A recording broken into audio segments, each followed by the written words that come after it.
Olá pessoal, tudo bem com vocês? Eu sou a Elaine. Eu sou o Bruno. E eu sou a Silvia. E nós estamos na Caminhada Podcast.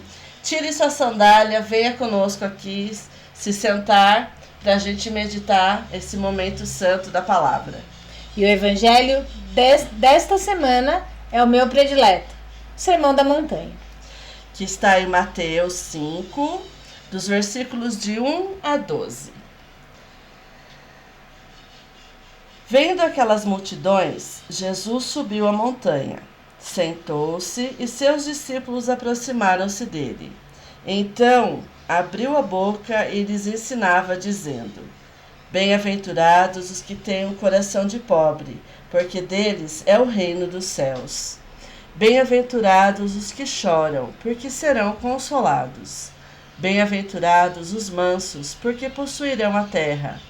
Bem-aventurados os que têm fome e sede de justiça, porque serão saciados. Bem-aventurados os misericordiosos, porque alcançarão misericórdia. Bem-aventurados os puros de coração, porque verão a Deus. Bem-aventurados os pacíficos, porque serão chamados filhos de Deus. Bem-aventurados os que são perseguidos por causa da justiça, porque deles é o reino dos céus. Bem-aventurados sereis quando vos caluniarem, quando vos perseguirem e disserem falsamente todo o mal contra vós por causa de mim. Alegrai-vos e exultai, porque será grande a vossa recompensa nos céus, pois assim perseguiram os profetas que vieram antes de vós. Palavras da salvação. Glória a vós, Senhor. Aqui, um pouquinho antes da gente entrar nos detalhes da bem-aventurança, o começo do evangelho vai falar assim que Jesus subiu a montanha. Então, o evangelho vai relatar, ele vai se basear quando Moisés subiu no monte para trazer as leis para o povo. Mas aqui Jesus faz o contrário. Ele sobe com a multidão até a montanha para falar sobre as bem-aventuranças. Então, você pode ver que tem uma certa ligação com a leitura de Êxodo, onde Moisés sobe para pegar a lei e trazer para o povo. E daí vamos agora para a continuação da bem-aventurança. Qual que seria, Elaine?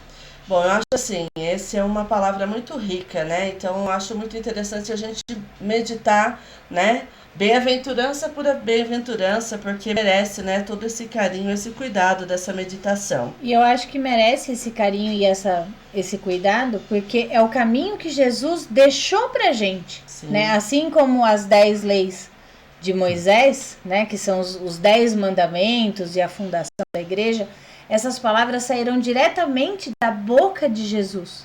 Né? Então, assim, se você quer, e eu tenho isso, né, a gente conversou um pouco mais cedo antes, existe uma série que está ficando muito famosa, né, que não é, como que é a palavra? Não é verdade de fé. Não é verdade de fé, mas é uma história muito rica, e eles trazem a imagem que eu sempre tive, que é Jesus falando para Mateus assim: vem cá que eu preciso deixar o mapa do caminho para vocês seguirem. A receita do bolo. A receita do bolo. Né? Aquela cena, para mim, é exatamente da forma que aconteceu na minha cabeça. Sim. E daí, Bruno, conta pra gente o que você tem aí, porque hoje você não tá só com a Bíblia aí, né? Não. Hoje eu não estou com a Bíblia. Hoje estou com o Magistério da Igreja, que é o Catecismo da Igreja Católica, e estou usando um caderno do Evangelho de São Mateus, que é do Scott Hahn. Ele foi eleito pelo Papa Bento XVI, falecido Bento XVI, como o maior teólogo de todos os tempos, da atualidade. Então eu gosto muito dele, indico para quem quer aprofundar na meditação do Evangelho, e é isso que a gente vai usar hoje como na parte de doutrina da igreja. Cada um vai falar o seu ponto de vista, o que entendeu do Evangelho, mas aqui eu vou entrar um pouquinho mais profundo, o que a igreja nos diz sobre essa leitura das bem-aventuranças. Como nós temos alguns papéis pré-definidos aqui, né? Eu e a Elaine somos de leigo para leigo. Sim. E o Bruno sempre vem com essa parte mais catequética, né? Teológica. O nosso teólogo da mesa, diga-se de passagem. Então vai lá, Elaine, começa aí. Então vamos falar da primeira bem-aventurança, né? Eu vou ler e depois eu vou comentar em cima dela. Bem-aventurados os que têm o coração de pobre, porque deles é o reino dos céus. Aqui essa palavra pobre, né? Muitas vezes a gente leva apenas para o lado assim de miséria, daqueles que, né, não são afortunados, que têm necessidades materiais. Mas eu já vejo essa pobreza de uma forma diferente. Quando ele fala aqui um coração de pobre, para mim é um coração despojado, um coração que se desapega, um coração que ele não está... ele se preocupa mais com as coisas celestes, as coisas de Deus, do que com as coisas da terra, né? Você pode muito bem ter muitos bens aqui na terra e ter um coração pobre. Um pobre por quê? Porque essas coisas não... Tipo assim, não é o que são maior valor para você. São Francisco. Não é? E aí, não é o que... E Carlos Acutis também, que é um beato aí que está sendo, né? Ele era rico, né? Em caminho de ser rica. Canonizado, de família super rica, mas ele era despojado. Ele tinha esse coração pobre, por quê? Para ele a riqueza ele usava para ajudar os outros, os verdadeiros pobres, que são aqueles que não têm condições materiais. Então, para mim, esse coração pobre eu vejo dessa maneira, da gente ser despojado, se desprender das coisas desse mundo e voltar mais os nossos olhos para as coisas de Deus. Sim. Sim. E aqui, no Catecismo da Igreja Católica, no parágrafo 25 do 2546, o verbo chama pobreza em espírito, a humildade voluntária de um espírito humano e a sua renúncia. O apóstolo nos dá como exemplo a pobreza de Deus, quando se diz, ele se fez pobre por nós. Então, você vê que Jesus, mesmo sendo Deus, ele viveu a pobreza, porque ele viveu desapegado do mundo. Mas ele não passou fome, não passou necessidade. Em nenhum momento fala que Jesus precisou mendigar. Não. Não, pelo contrário. Ele falava, quem vem a mim terá o pão da vida. Quer um exemplo maior que esse? E já que no caderno de Scott Hahn vai falar, aqueles que reconhecem pobre em espírito são aqueles que reconhecem a sua necessidade de Deus e da sua graça divina. Desapegados deste mundo, eles encontram sua segurança no Senhor e contam com a sua misericórdia ao invés dos seus próprios méritos ou riquezas. Pode ser que os pobres em espírito sejam também economicamente pobres, pois esses são frequentemente ricos na fé. A posse completa do reino dos céus será deles no dia do juízo final. Então, nós estamos aqui numa passagem. E depois dessa passagem que a gente vai ter as nossas riquezas celestes. Então, a gente tem que viver a graça aqui, a pobreza de espírito. Volto a falar, não é pobreza em dinheiro. Não é só porque você é rico, você não pode viver a pobreza de espírito. Você pode viver e deve viver. Por quê? A pobreza de espírito é uma vontade, uma pobreza que fala assim, não, eu preciso de Deus, eu necessito de Deus.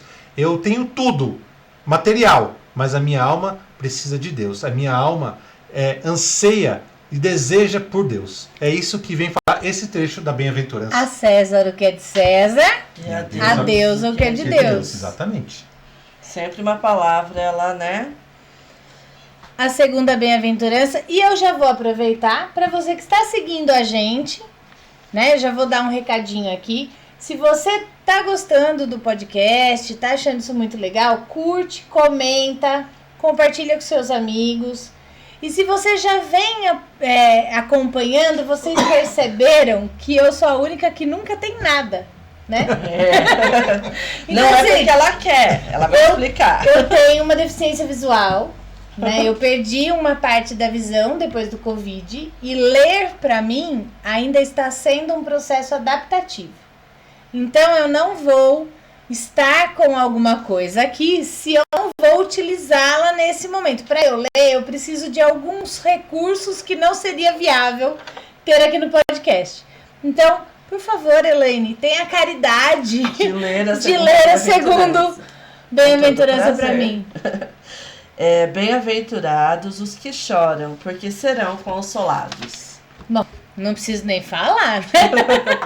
Você perde a visão e dá graças a Deus, porque você perde só uma parte dela, né?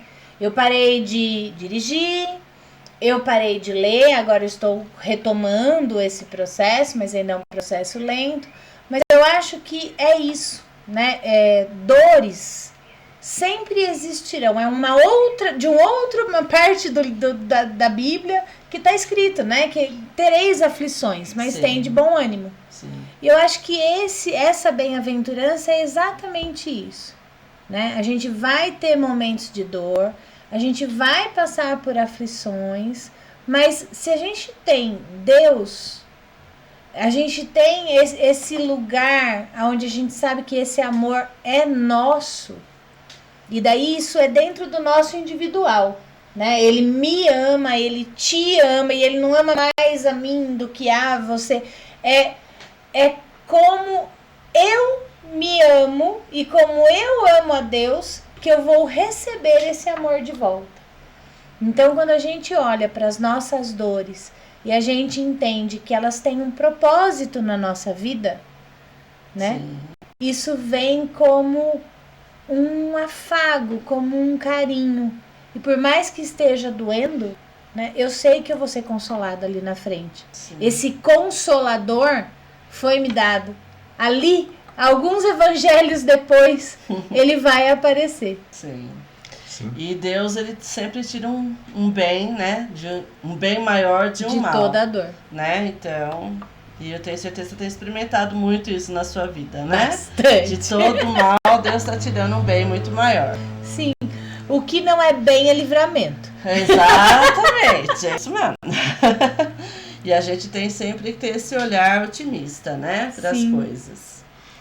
A gente tem que ver que nesse bem-aventurados aflitos, porque serão consolados, né?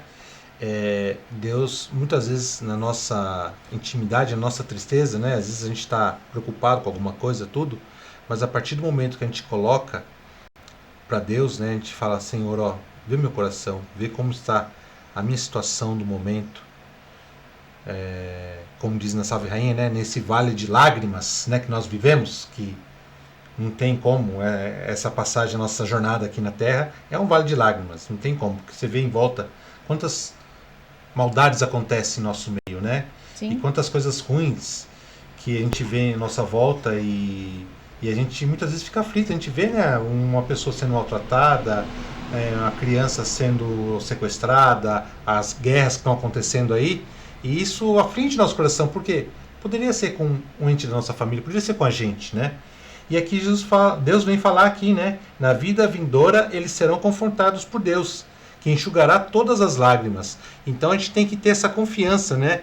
A gente está sofrendo aqui, mas a nossa confiança de que um dia Deus vai estar e vai falar assim, meu filho, aqui você vai ser consolado, aqui você, toda a sua aflição que você teve na sua vida terrestre, aqui não vai ter mais.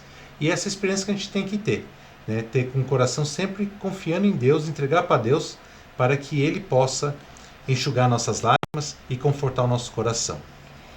Eu tenho uma historiazinha, né? Eu tenho muitas histórias na minha cabeça e às vezes eu não sei de onde elas vêm. Então, se alguém souber o crédito de quem contou isso a primeira vez, por favor, coloque aí embaixo nos comentários. Mas que Deus tem um cálice para recolher todas as nossas lágrimas, né? E que o nosso anjo da guarda sempre está ali. Sim.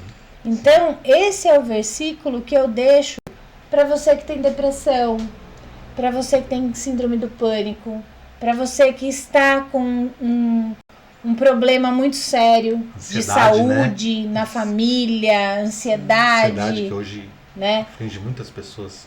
É esse o versículo que você tem que ter, se apoiar, né, em mente todos os dias, a sua oração diária, né? A cada minuto do dia, né? Felizes os que sofrem, porque serão consolados. Então, nesse momento, eu entrego o meu sofrimento nas suas mãos, Jesus. Sim. Felizes os que sofrem, porque serão consolados. Neste momento, eu entrego o meu sofrimento, a minha dor, a minha aflição, nas suas mãos, Jesus. E falar para você, Silvia, Elaine. A Elaine, minha esposa, convive comigo, sabe que quando nós entregamos o nosso sofrimento e como como consolados nós fomos, né? Sim, muito. Nosso dia a dia, dificuldade todo mundo passa. Não é porque eu estou na igreja, porque eu leio, porque eu vou na missa, eu não passo por... Não, pelo contrário, às vezes posso até mais do que quem não está aí no mundo, no meio. Mas quando a gente entrega, para a gente ver que aquela dificuldade nos caleja e a gente, naquela dificuldade, não aflige mais depois que Deus curou. Vai vir outras, né? Mas a gente vai entregando para Deus e Ele vai curando, e a gente vai tendo aquela cicatriz, vai tendo aquele calo, né? Como falei, e a gente vai mudando nosso dia, vai crescendo espiritualmente. E Jesus vai nos apoiando, vai nos ajudando e vai nos curando. Mas na verdade, assim, a gente vê nitidamente, né, a mão de Deus trabalhando em cima de tudo isso. Sim. Porque se for pelas nossas próprias forças, a gente não faz nada e não consegue nada. Então, assim, não é a nossa força, é a força de Deus que age em todas as situações da nossa vida. Sim. E pra gente que crê, isso é muito visível, né? Isso é nítido, você vê Deus agindo em seu favor, né? Mesmo nas dificuldades, mas você vê Deus agindo em seu favor. Então é essa esperança que a gente tem que ter, né, no nosso dia a dia. Que Deus, Ele batalha, Ele luta junto com a gente, sempre. Né? Que a gente não está sozinho e não está desamparado. Né? Certo. Então vamos lá. Bem-aventurados os mansos, porque possuirão a terra. Esse mansos aqui eu vejo, né? Qual é o coração mais manso que a gente pode se espelhar? Maria. Maria. Humanamente, né? Porque é uma criatura como nós, com certeza, Maria, né? Foi uma pessoa que doou a sua vida totalmente, né? Ela é exemplo de mansidão, ela é exemplo de humildade, ela é exemplo de servir, né? Obediência. De obediência, de humilhação, porque ela nunca quis se aparecer e ela não quer se aparecer, né? Tudo que ela faz é para apontar Jesus. Tudo que ela viveu foi para apontar o filho dela. E o que ela faz até hoje é para apontar sempre Jesus, né? Então, para nós, né, que somos católicos, Maria sempre teve o coração mais manso e é nela que a gente se espelha, né? Porque se ela é criatura como nós, porque assim, se espelhar em Jesus fica talvez um pouco difícil porque ele é Deus. E daí tem um outro porém. Jesus construiu um chicote. Exatamente. E quebrou o templo. Quando precisava, ele também. Aquele momento que eu preciso do meu chicote, eu pego o meu terço e porque ele me deu esse livre-arbítrio. Exatamente. Mas irai-vos, mas não pecai. Exatamente. Né? Exatamente. E eu não sou Deus. Sim. Então, quando eu tenho que me espelhar, eu vou me espelhar em Nossa Senhora. Sim. Porque ela é como eu, Jesus não. Sim. Jesus, ele era um passo acima. Bem acima. Né? Mas Maria, por ser criatura, tanto que a maior humilhação para o demônio é isso, né? É ele ser pisoteado por uma criatura. Porque... como se diz, a rivalidade dele com Deus é uma rivalidade ridícula, porque Deus está muito acima dele, né? Agora Deus, ele, né, na sua infinita sabedoria, ele usou o quê? Uma criatura, claro, ela teve toda uma força de Deus espiritual para ser uma pessoa diferenciada, né? Ela teve isso, com certeza, mas a maior humilhação para o demônio foi ver que ele era abaixo de uma criatura, né? Que ele sempre está abaixo de uma criatura, né? Uma criatura que ele tanto desprezou, porque foi essa revolta dele com Deus, né? Que como que o Senhor vai mandar seu filho morrer por essas coisas, né? Por essas, né? Pecadores. Eu acho que foi antes, eu acho que foi a hora que ele soprou a divindade, quando ele deu o sopro divino para a criatura.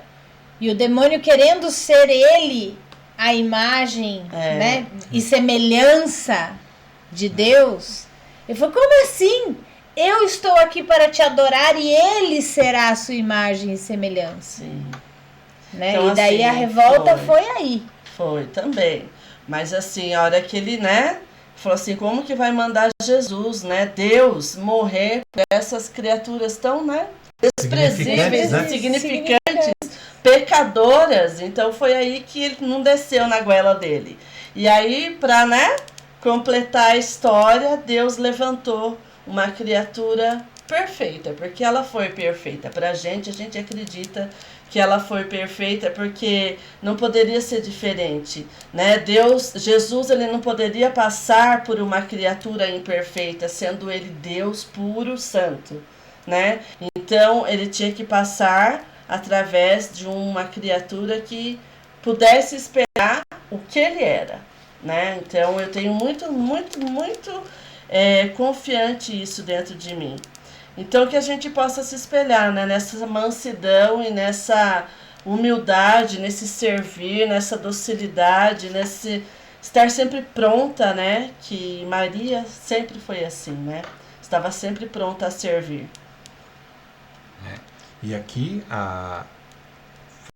baseado na igreja, fala que aqueles que aparentam ser fracos e insignificantes aos olhos do mundo, longe de serem fracos, contudo, os mansos possuem uma força interior, capaz de controlar sua ira, o desencorajamento em meio à adversidade.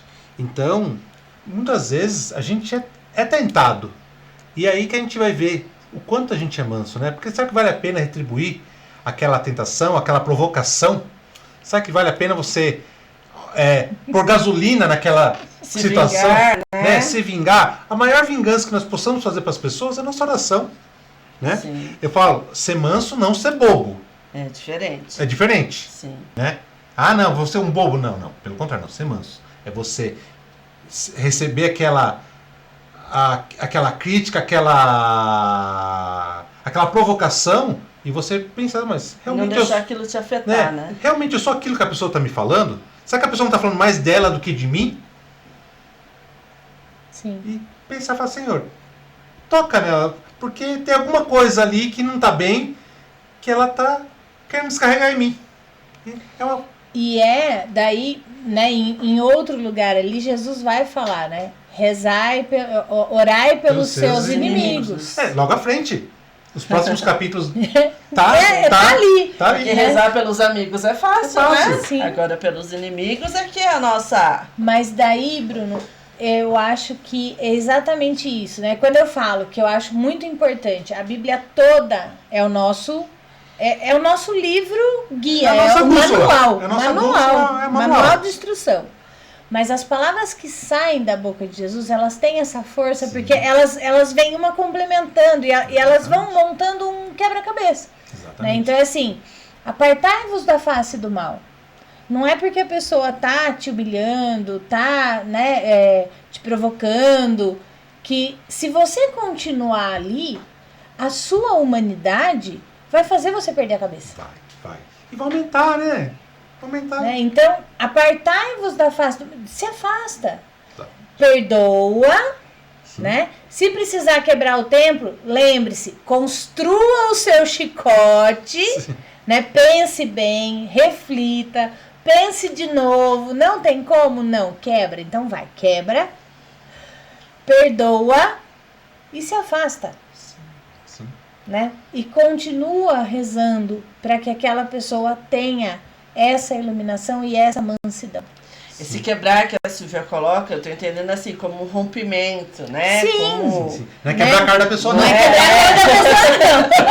Não é quebrar a cara da pessoa. Às vezes amizades precisam ser rompidas, sim, não é? Tem coisas que, tipo, não dá pra conviver mais. Usando o exemplo que o Bruno deu, a pessoa está te humilhando. Pra que você vai ficar perto de uma pessoa que te humilha? Sim. Você vai pôr gasolina ali naquela situação? Não. Não, só se afasta, né? Rompe, quebra com aquilo, se afasta e começa a rezar para a pessoa. Sim. Né? Pela sua calma de coração e para a iluminação calmar o coração dela também, da né? pessoa. Sim. Amém? Vamos para o próximo? Próximo. Fome e sede. Bem-aventurados os que têm fome e sede de justiça, porque serão saciados. Eu acho que daí cai nisso. Né? Então, assim, você foi humilhado, você passou por algum problema, você se sente roubado, despido de alguma forma, né? Não tenha essa ganância, essa coisa de ir para cima, né? Entenda que no seu tempo as causas da justiça acontecerão. Sim, a verdade sempre aparece. A verdade sempre aparece. Sim.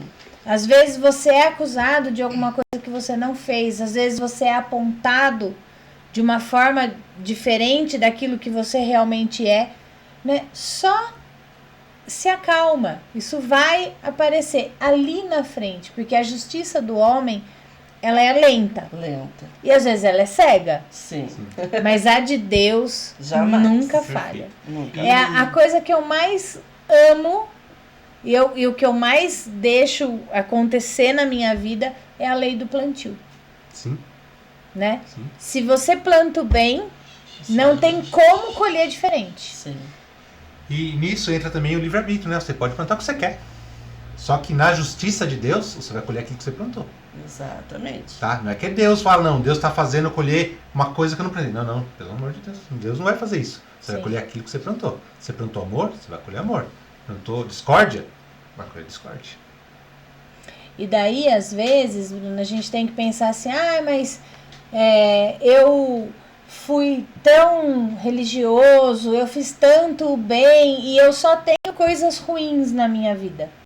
Né? Eu estou no deserto, eu passo por provações.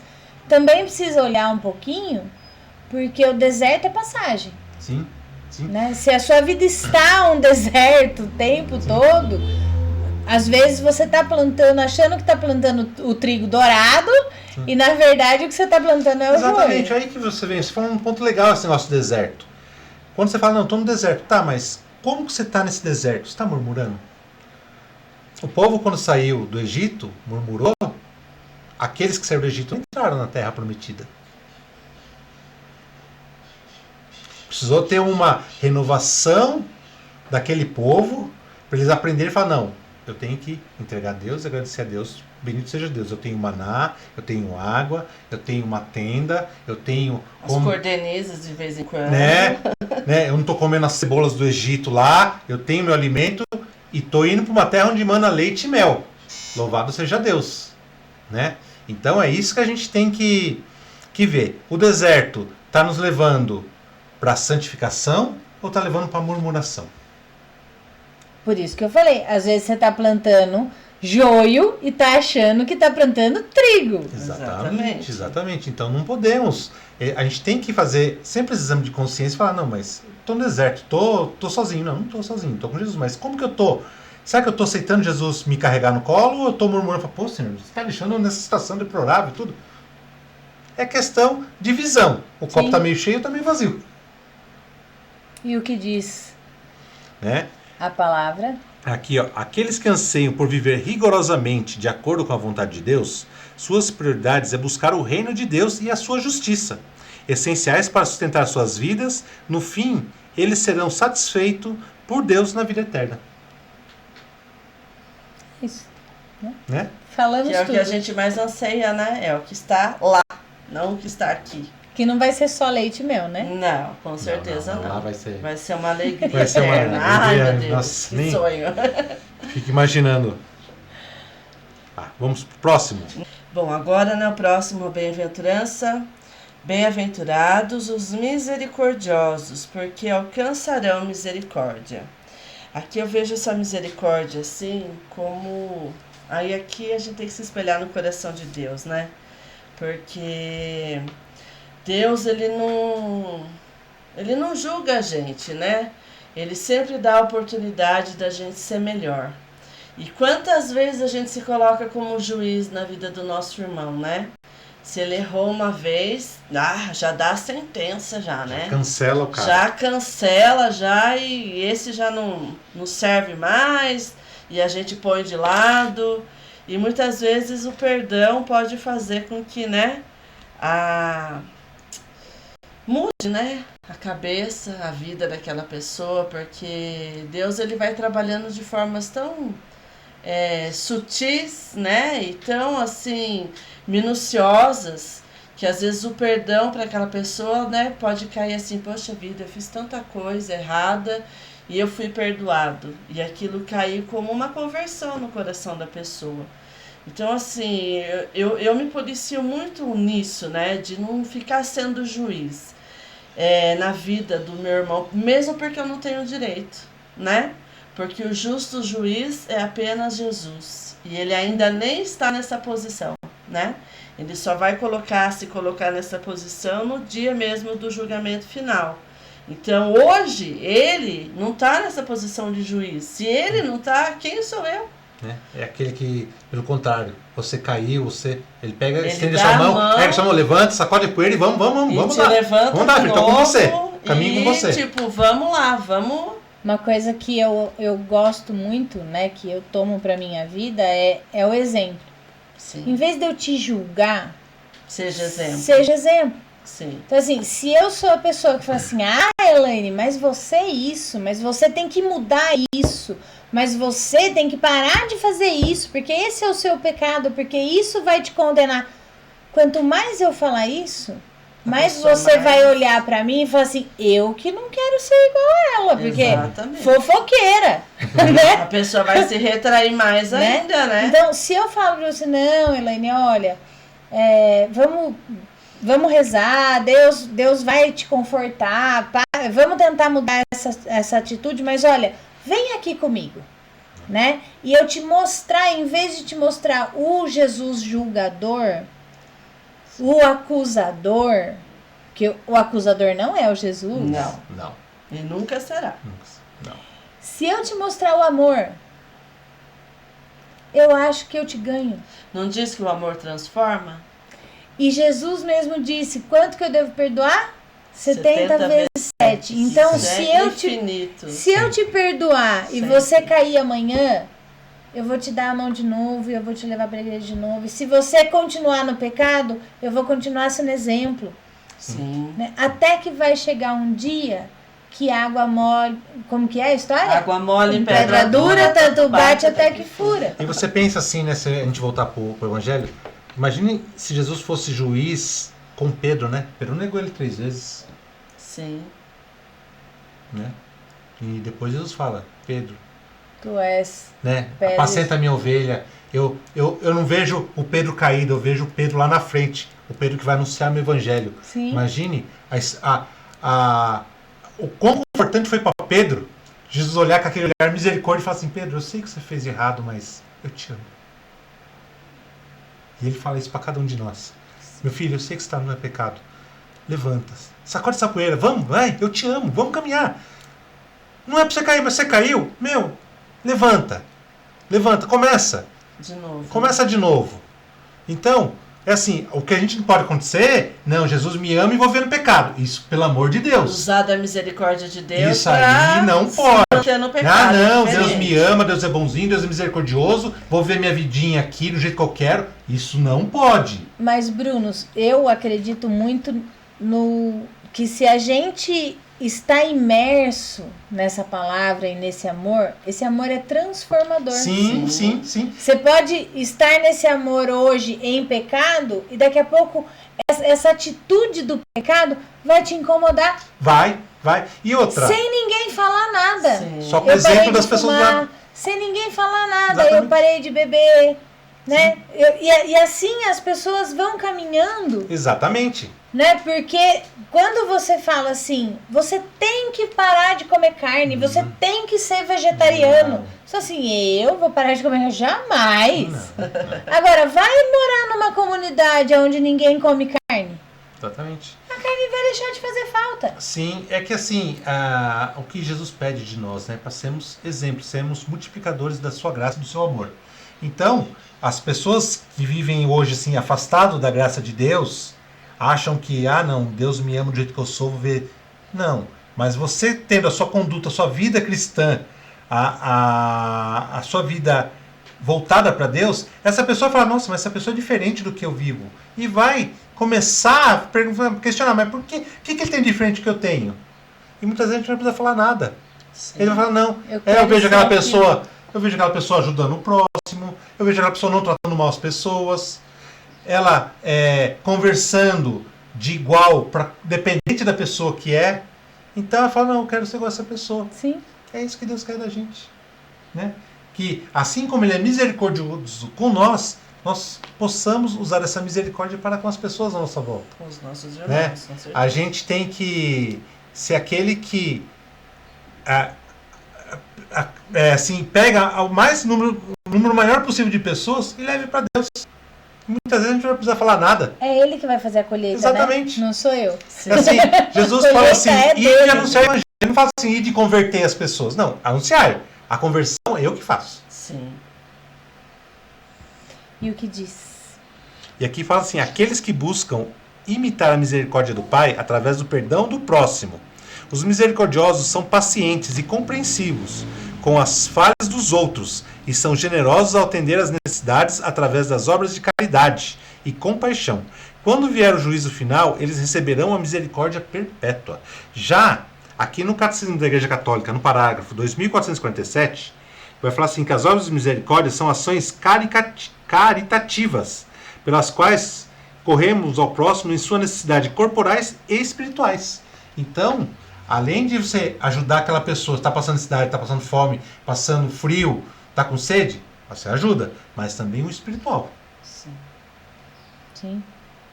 É tão importante quanto o prato de comida, o corporal, né? O cobertor do frio. Exatamente. E muitas vezes eu tive a graça de ajudar, né, as pessoas em situação de rua. Quando a gente não levava um alimento, a gente não falava de Deus, mas a pessoa fala, nossa, mas por que você faz isso? Eu faço porque Deus faz isso pra mim, eu faço também pra você. E assim, eu falo, nossa, mas que legal, porque eu tô acostumado com pessoas aqui que querem pregar Deus, mas não trazem comida pra mim. Fala, barriga vazia não escuta Deus. Né? A gente tem que chegar no irmão pelo que ele está precisando, compreendendo naquele momento. Exatamente. Né? Eu tenho que usar um linguajar, eu tenho que usar um artifício, seja comida, seja cobertor, seja uma conversa, um bate-papo. Abraço. Qualquer coisa. A caridade é isso. Sim. Né? Sim. Se eu colocar água demais numa samambaia, ela vai crescer. Vai. Se eu colocar água demais numa orquídea, ela vai morrer. A caridade é você olhar a necessidade do outro e não aquilo que você acha que ele precisa. Sim. O que você acha que ele precisa é a sua visão de mundo. É o seu achismo, né? Não seja o que ele precisa. Próximo. Bem-aventurados os puros de coração, porque verão Deus. Eu acho que é o exemplo da samambaia. Sim. Né? O puro de coração é João. Né? Deixai vir a mim as criancinhas, porque delas é o reino dos céus. João era o discípulo mais amado na versão dele. Mas ele era o mais novo. Sim. Ele era o mais quebrantado. Quando você olha uma criança descobrindo o mundo, quando você olha uma criança olhando uma coisa pela primeira vez, os olhos dela brilham. Sim. Né? Ela é curiosa, ela quer saber, ela vai de peito aberto.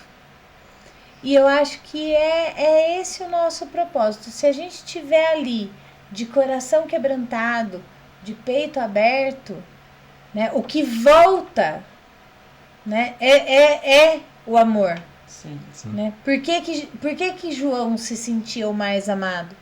Porque ele recebeu muito, né? Ele, como a gente estava falando agora há pouco, ele era o que escutava os batimentos do coração de Jesus, porque ele deitava no peito de Jesus. Sim. Ele ficou guardião de Maria, ele não morreu como mártir. Então, assim, quantas graças esse homem não recebeu? Quanto ele não se sentiu amado? Sim. E ele só pôde receber isso porque ele estava nessa situação. Coração puro. De coração puro. Né? Então, quando a pessoa faz o mal para mim, eu tento olhar, e isso daí, pela minha vivência, pela minha profissão, que me levou a ter esse olhar, mas também por essa misericórdia de tirar a minha dor, né? Me espelhando no coração de Nossa Senhora, tirar a minha dor e olhar por que essa pessoa fez isso, por que ela tomou essa atitude. O coração puro é aquele que tira a mácula. Né? Então, se eu for olhar para você pela ofensa que você me fez, eu não tô com o coração puro, eu tô com o coração cheio de dor porque você me ofendeu. Sim. Quando eu tiro a minha ofensa e olho pra você e falo assim, não, mas a vida da Elaine não foi fácil. Né? Ela me ofendeu porque ela passou por isso, ela se sentiu humilhada aqui, ela se sentiu ofendida aqui, ela aprendeu que o mundo é dessa forma. Sim. E a minha atitude nesse momento machucou a ela. Então, quando volta pra mim, essa troca volta com a sua ofensa. Então, o coração puro é quando eu falo lá, pra gente ligar o Wi-Fi, é isso. É a gente tirar a mácula do nosso coração e deixar o Espírito Santo agir, para que a gente esteja no mundo de uma forma bem tranquila, bem pura, bem curiosa, né? Como uma criança. Como uma criança. E aqui vai falar, né, que aqueles que agem com integridade e servem a Deus sem egoísmo algum. Em termos bíblicos, o coração é o centro oculto da pessoa, onde é dito que se originam todos os seus pensamentos, palavras, ações e paixões. Um coração puro não é manchado pelo mal ou por pensamentos luxuosos. Encontra o seu tesouro no céu. Na eternidade, os puros de coração verão a Deus, como anjos. Vem agora, como anjos ou venham agora. A teologia católica chama essa união com Deus sem mediação de visão beatífica. Essa união com Deus sem a mediação de visão beatífica. O que quer dizer aqui? Que um coração puro consegue se achegar a Deus mais facilmente. Né? Acho que... Eu penso comigo, né? Quando você tá aquele, fala assim, não, eu tô ruim, eu tô com cheio de mágoa aqui, mas eu tô com aquele ódio daquele irmão lá, e vai falar com Deus, Deus olha pra cara e fala, meu Deus do céu, limpa esse coração, filho, está sujo, ó, dá uma lavada, você vai entrar na minha casa tá limpa, ó. Eu fiz uma faxina na minha casa tá limpa, você não vai precisar com os pés sujos. Fala assim você tem um mestrado que... Uma forma bem grosseira. Bem grosseira de ver, né? Quando você vai com o coração manchado, né, de mágoas, talvez também com pecado, mas sem ter aquele arrependimento do pecado. Isso que é o principal. Você falar com Deus, mas você não se arrepende daquilo que você fez. É você ir com o coração manchado. Agora, quando você fala, não, eu estou todo sujo. Senhor, eu estou todo sujo. Eu sinto muito porque essa sujeira me impede de ver o Senhor, mas lava-me com a sua água, com teu sangue. Né? Lava com a tua misericórdia, para que o meu coração seja puro e aí sim eu posso cear contigo. Sim. É isso que é o coração puro, né? Mesmo estando em falta com Deus, mas você se arrepende de tudo aquilo. Você fala, não, Senhor, eu quero que toda essa sujeira seja lavada por ti. E Deus fala, não, realmente, seu coração vai ser lavado por você. Essa oração que você fez é uma oração pura, uma oração de criança. Reconhece as suas faltas, sabe quem é, né? Sim. Engraçado, só cortando um pouquinho, o Gabriel perguntou para mim, pai, eu posso comungar em pecado? Por que comungar em pecado não é bom? Eu falei, filho, lembra aquela vez que você foi no sítio do seu avô e você com seu irmão brincaram, escorregar na terra, no barro? Que a sua tia mandou as fotos para nós. Como você tava? Tava sujo. A avó deixou você entrar na casa limpa? Não, ela pediu para passar uma água antes de entrar na casa. Eu falei, então, é isso, filho. Para você comer, você tem que estar limpo. Então, e eu acho que o Na Caminhada, né, é isso. Sim, sim. É a gente te convidar para você tirar suas sandálias, para você caminhar com a gente, para você ligar o seu Wi-Fi, né, de leigo para leigo, sim, dentro dos preceitos da nossa, igreja, né? Da nossa fé, para que aos poucos você vá se limpando de uma forma leve, de uma forma tranquila. Simples. Deus é simples. Deus é simples. Né? Ele não nos apressa, isso que é lindo. Ele vai no nosso tempo. Exatamente. Né? Ele respeita o nosso tempo. Então, isso que é bonito, né? O importante é a gente querer. O importante é a gente buscar. Coração quebrantado. A gente ter esse anseio. A gente não pode ficar estagnado. Entendeu? Sim. Mas querendo, indo atrás, Deus respeita o nosso tempo. Elaine, quando Jesus curou não, né? Ressuscitou Lázaro. Ele já estava morto 4 dias. Há 4 dias. Fedia. E daí você vai falar pra mim que Jesus se atrasou. Não. Era o melhor amigo dele. Você não vê Jesus chorando em lugar nenhum. Ele só chorou. Só chorou pela morte de O Lázaro. menor versículo da Bíblia, e ele chorou. E ele chorou. E daí, ele chegou. Atrasado ou Na não. visão dele, Na visão né? das irmãs. Atrasado ou não, né? Chorou. E resolveu. Vamos lá, então. É. Ele tirou a pedra? O que é mais fácil? Tirar a pedra ou ressuscitar o morto? Tirar a pedra. E por que ele não fez isso então? Quando era a vez dele sair, Ele tirou. ele tirou. Então, o que tudo isso mostra? Que a gente tem que fazer a nossa parte. Sim. Sim. Se você fizer a sua parte, no seu tempo, com a sua sujeira, com o seu coração sujo, com a sua... Faça buscar a melhorar. sua parte. 1% melhor todos os dias. Sim. Caminhe, É? né? Nenhum dos heróis da fé estavam parados. Eles sempre foram abordados por Deus, pelo anjo, por Jesus, enquanto estavam trabalhando, enquanto estavam agindo, né? Então, assim, continue na sua caminhada. Porque parado não dá. Não. Não dá. Parado Se que fica raiz. parado, morre. Se você não tirar a sua pedrinha, você não vai ressuscitar. É isso aí. Não vai mesmo. Vamos pro próximo. Próximo. Então, 9. Bem-aventurados os pacíficos, porque serão chamados filhos de Deus. Bom, a gente é chamado a ser pacificador nessa terra, né? Não ser aquele que gosta de enfiar o dedo na ferida do outro, né? Aquele que gosta de causar discórdia, aquele que gosta de falar uma maldade aqui para criar inimizade. Uma fofoquinha, né? Fazer uma fofoquinha. Aqui é muito claro, a gente foi chamado para sermos pacificadores. É uma coisa que eu tenho por mim. Às vezes alguém chega e faz uma fofoca para você, né? Aí você fala assim, Senhor, eu não queria ouvir, mas ouvi. Se você passar isso para frente, você vai estar sendo um cúmplice daquele mal. Mas se aquilo morrer em você, né? Morreu aqui, Senhor. Não quero passar isso para frente, não cabe a mim, não faz parte da minha vida, não me pertence, não me interessa. Se é alguma coisa que precisa de oração, eu rezo por essa situação, que o Senhor cuide. Mas faça morrer em você todo mal. Porque vem para nós. Sim. Vem fofoca, vem situações de discórdia, entendeu? Vem, as pessoas espejam em cima da gente, né? Coisas ruins. Só que o que eu faço com isso, né? Eu passo adiante ou eu faço morrer aqui, né? Então a gente foi chamado a ser pacificador. Eu acho que não tem nada melhor do que você pacificar dessa forma. Morre aqui comigo. É aí que você e a paz, né? Que você vai promover a paz, né? Sim. Ou vai promover a guerra. Ou vai promover a guerra, exatamente. Né? Sim. Né?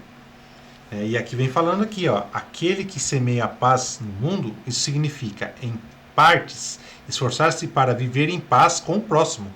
E com grande parte, espalhar o evangelho para que os outros tenham a oportunidade de se reconciliar com Deus e viver na paz de Cristo. Os que promovem a paz serão chamados filhos de Deus. O dom da filiação divina é tanto uma posse presente dos fiéis. E quando uma esperança futura relaciona a ressurreição dos corpos e a glória da vida eterna. Então, se a gente promove a paz, a gente, né, chegou o mal na gente, morreu aqui, a gente fala, não, você está me trazendo fofoca, trazendo coisa negativa do meu próximo, mas morreu aqui.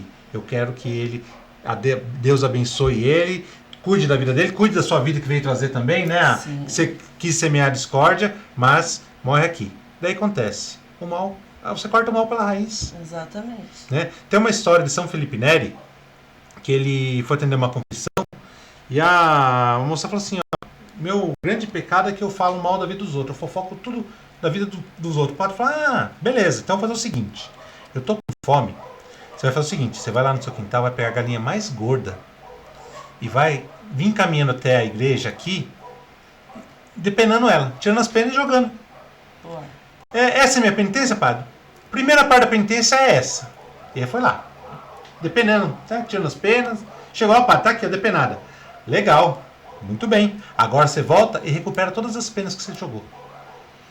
Daí ela falou, isso vai ser impossível. Ela falou, por quê? Ah, porque as penas voou, eu não sei onde estão. Então, é isso que acontece com a fofoca. Com aquela discórdia que você semeia com as pessoas. A partir do momento que você soltou no ar, você não consegue recuperar mais. E daí eu queria deixar um adendo, porque quando a gente fala de fofoca, a gente está falando de fofoca que eu tô fazendo fofoca da sua vida para Elaine. Sim. Mas existe uma outra fofoca que acontece muito, principalmente dentro da igreja, que é aquela fofoca onde eu julgo e eu falo pra você. Sim.